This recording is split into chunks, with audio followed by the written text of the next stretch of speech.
Greetings, Internet. This is a quick little banter video about replacement stern flipper assemblies. So people that collect games, they can turn this video off. If they just look at their games as art and don't really play them, you can just hit next or exit this video right now. But if you play your games a lot, or you get games that are used and you don't know how many plays are on it because you can reset it, or there's a good amount of play on these games, or especially if you're an operator, these are very important parts to have in place on the sidelines, because these components wear out.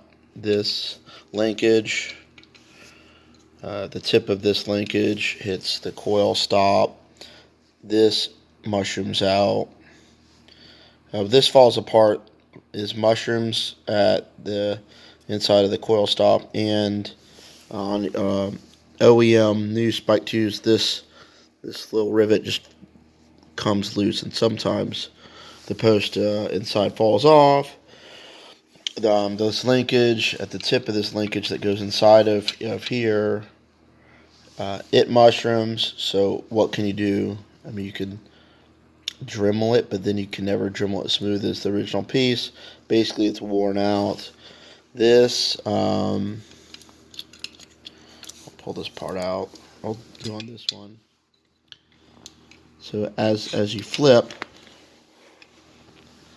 it hits the end of stroke switch. Right there, it hits the end of stroke switch. And what happens with this end of stroke switch is this will snap in half. Eventually, with heavy play, this longer half snaps off, so your inner stroke switch doesn't work. Also, this bushing wears out from movement, so that it starts barreling around a little. And then the biggest problem on all of these with heavy play is these coil stop screws snap in half and they're stuck, and you can't really get them out because there's no real there's no easy way to get them out. Even if they make bits to pull broken screw thread out, they don't make them good enough to really pull those out, because you really have to dig counterclockwise to get in, to get to it, and then pull it out. And then even then, basically that's worn. This is worn. Also, on this linkage part, this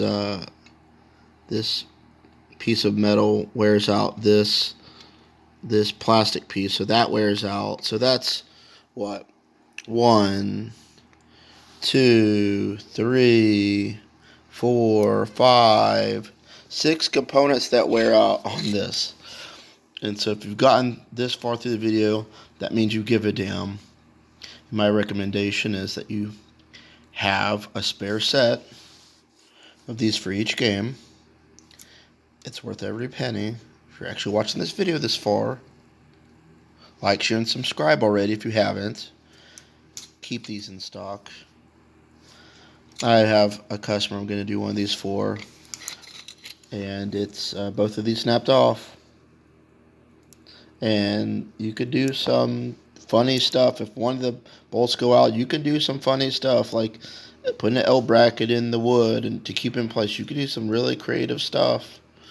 But the correct and professional thing is to have these in place at all times to replace. These are 2 sets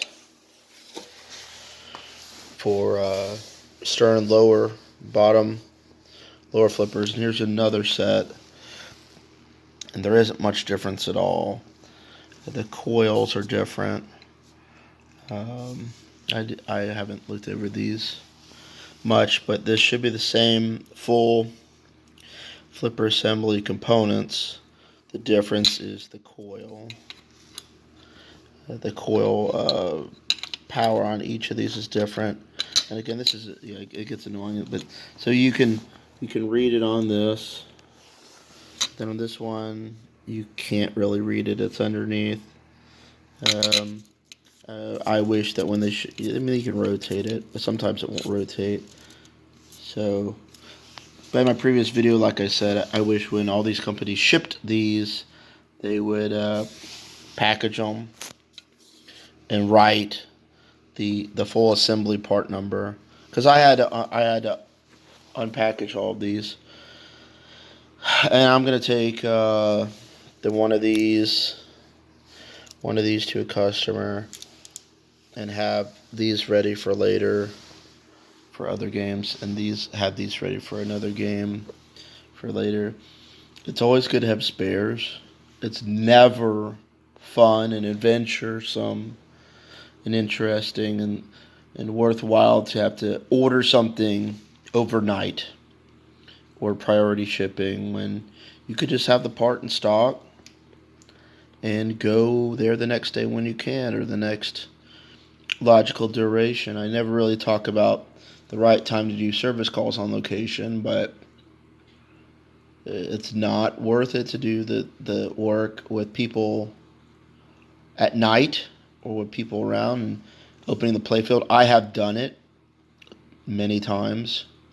I put chairs around me to block other people from running into me, but it disturbs the business.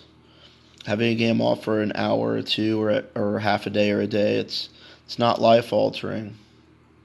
It's first world problems. It's a pinball or arcade game. A game could be down. A game should always be worked on with 100% focus in mind of what you're working on. But again, you can replace all these parts. 1, 2, 3, 4.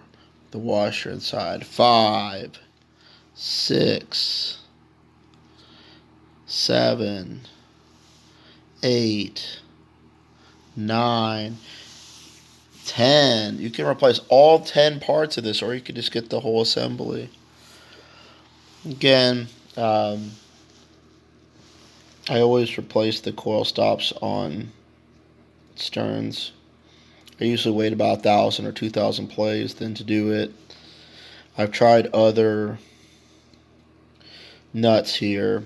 The new nuts on here are, from what I remember, hex head, and they seem to be better build. I won't know until a few thousand plays on my Venom and Foo Fighters to see how they last. But there's other screws out there. These should be different screws than what's in Stearns, but we'll see. I'll do more little videos like this about parts in the future. There is a playlist section on this channel about repairs. I enjoy repairing these games, keeping them alive, and sharing them with the world on location. I'm glad there's other people doing it, and a lot of customers appreciate what we do. So if you're an operator, keep it up. And lastly, I always flow solder on each of these contacts on the NF stroke switch, and also on these eyes on the coil itself. So when I get there on site, I just I'm ready to go. I'm ready to put the pre-existing wires in place. Again, like, share, and subscribe. Dig deep through my channel. There's dozens of interviews, dozens of repair tips, dozens of walkthrough videos, and all types of content on this channel. Thank you for watching. I appreciate everybody who likes, shares, and subscribes, or just randomly sees my videos. I appreciate it.